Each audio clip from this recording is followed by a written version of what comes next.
नमस्कार, आप लोग देख रहे हैं इन्फो न्यूज। मैं हूँ आपके साथ चेतन और नजर लाते हैं आज की सुबह की बड़ी खबरों पर। खबर में आगे बढ़ने से पहले आप लोग अगर मेरे यूट्यूब, फेसबुक, इंस्टाग्राम या फिर ट्विटर पे देख रहे हैं तो मुझे जल्दी से फॉलो और सब्सक्राइब कर लें।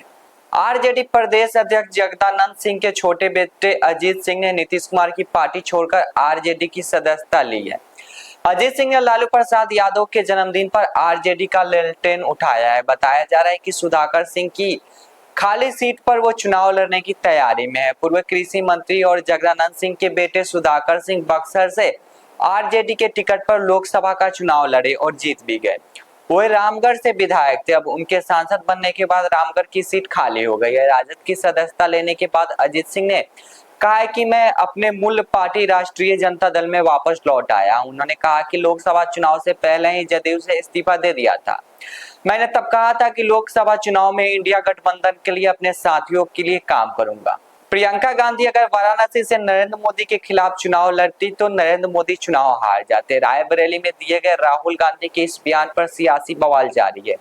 इस कड़ी में बिहार के डिप्टी सीएम सम्राट चौधरी ने कहा कि पंडित नेहरू को छोड़कर कांग्रेस की जितनी भी सरकार बनी है वह सब सहानुभूति पर बनी है। सम्राट चौधरी ने कहा कि राहुल गांधी को इस बात का ध्यान रखना चाहिए कि पंडित नेहरू के बाद कांग्रेस को जितनी भी सरकार बनी है वह सब सहानुभूति पर बनी है। इंदिरा गांधी की हत्या होने के बाद उनके पिता राजीव गांधी की सरकार बनी। इसके बाद जब राजीव गांधी की हत्या हुई थी सहानुभूति के आधार पर उन्हें वोट मिले थे। प्रमुख लालू यादव की बेटी रोहिणी आचार्य लोकसभा चुनाव के बाद सिंगापुर रवाना हो गई है। उन्होंने बताया कि वह अपने बच्चों से मिलने जा रही है।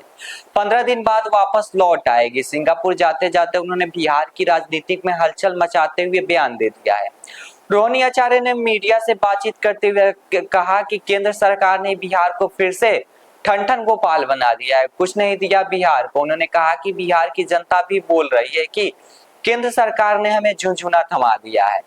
बिहार आकर एनडीए के नेताओं ने बड़ी बड़ी बातें की लेकिन कुछ नहीं दिया। दिल्ली से कटिहार लौटे पूर्णिया के नवनिर्वाचित निर्दलीय सांसद राजेश रंजन उर्फ पप्पू यादव ने कोसी ऑफिसर क्लब में प्रेस वार्ता के दौरान भाजपा पर जमकर हमला बोला। साथ ही उन्होंने बिहार के मुख्यमंत्री नीतीश कुमार को कहा बीजेपी को समर्थन देने से पहले बिहार के लिए विशेष राज्य के लिए स्पेशल पैकेज की मांग करनी चाहिए थी। पप्पू यादव ने आगे कहा कि अग्निवीर योजना पर पुनः विचार करे जो कांग्रेस और राजद के गठबंधन की सरकार की dream project SC ST OBC का आरक्षण जो लागू किया गया और जो राहुल गांधी जी का बड़ा सपना है।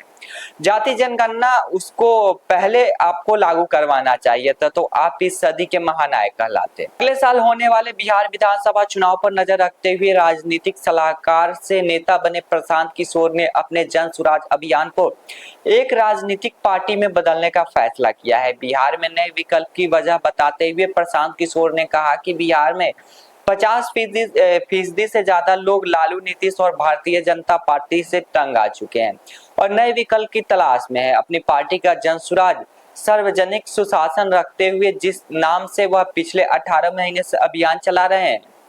प्रशांत किशोर ने इस साल 2 अक्टूबर को गांधी जयंती के अवसर पर एक राजनीतिक पार्टी में बदल देंगे। भारत और अमेरिका के T20 वर्ल्ड कप 2024 का 25वां मैच न्यूयॉर्क के Nassau county international cricket stadium में खेला गया। भारत ने टॉस जीतकर पहले गेंदबाजी करने का फैसला किया। अमेरिका ने 20 ओवर में 8 विकेट पर 110 रन बनाया था, जिसमें नीतीश कुमार ने सबसे ज्यादा 27 रन बनाए। स्टीवन टेलर ने 24 रन बनाए। अर्शदीप सिंह ने 9 रन देकर 4 विकेट हासिल किए। हार्दिक पांड्या ने 14 रन देकर 2 विकेट लिए। जवाब में उतरी भारतीय टीम के बल्लेबाज की ओपनर जोड़ी कुछ खास कमाल नहीं कर पाई। रोहित शर्मा 3 रन, विराट कोहली 0 रन बनाकर आउट हो गए। उस समय भारत का स्कोर 10 पर 2 था। ऋषभ पंत भी कुछ खास कमाल नहीं कर पाए और 18 रन बनाकर वो भी आउट हो गए। लेकिन सूर्य कुमार यादव के नवाद 50 और शिवम दुबे के नवाद 31 रन के बदौलत भारत ने यह मुकाबला 7 विकेट से जीत लिया। गोपालगंज के थावे थाना क्षेत्र के विदेशी टोला गांव में पुलिस के ऊपर हुआ हमला। पुलिस एक फरार आरोपी की गिरफ्तारी के लिए उसके गांव पहुंची। उसी दौरान पुलिस टीम पर आरोपियों ने हमला कर दिया, जिससे पुलिस की जिप्सी पर पथराव करने से जिप्सी क्षतिग्रस्त हो गया। वहीं पुलिस ने आरोपी को तमकुही राज उत्तर प्रदेश से गिरफ्तार कर न्यायिक हिरासत में भेज दिया है। गिरफ्तार अभियुक्त की पहचान विदेशी टोला गांव निवासी राजा कुमार गोट के रूप में की गई है। ते आतंकवादी गतिविधियों के खिलाफ एक बार फिर से विश्व हिंदू परिषद और बजरंग दल के कार्यकर्ता सड़क पर उतर गए हैं। इसका असर मोतिहारी भी देखने को मिला। मोतिहारी शहर के गांधी मैदान चौक पर सैकड़ों की संख्या में जमा हुए विश्व हिंदू परिषद और बजरंग दल के कार्यकर्ताओं ने जमा होकर पाकिस्तान के नापाक हरकतों का जमकर विरोध किया। इस दौरान इस्लामिक झंडा में आग लगाकर जमकर नारेबाजी भी किया। बाहुबली फिल्म में कटप्पा बने सत्यराज ने प्रवासी मजदूरों का मजाक उड़ाया है। उन्होंने सनातन मिटाने वाली बात का भी समर्थन किया था। बाहुबली फिल्म में कटप्पा के किरदार निभाने वाले तमिल एक्टर सत्यराज ने यूपी बिहार जैसे उत्तरी राज्यों से आए प्रवासी मजदूरों का मजाक उड़ाकर विवाद खड़ा कर दिया है।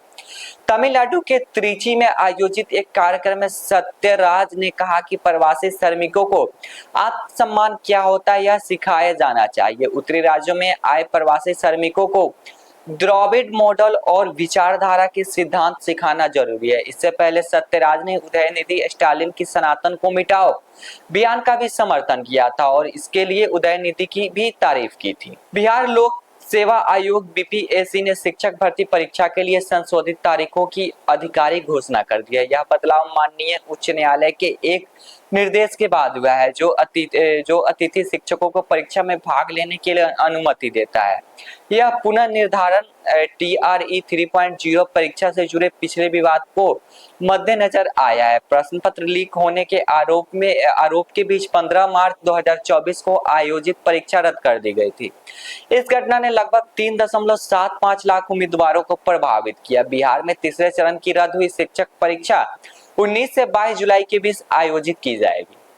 अभी के लिए इतना ही। देश और दुनिया की बाकी खबरों के लिए देखते रहिए इन्फो न्यूज।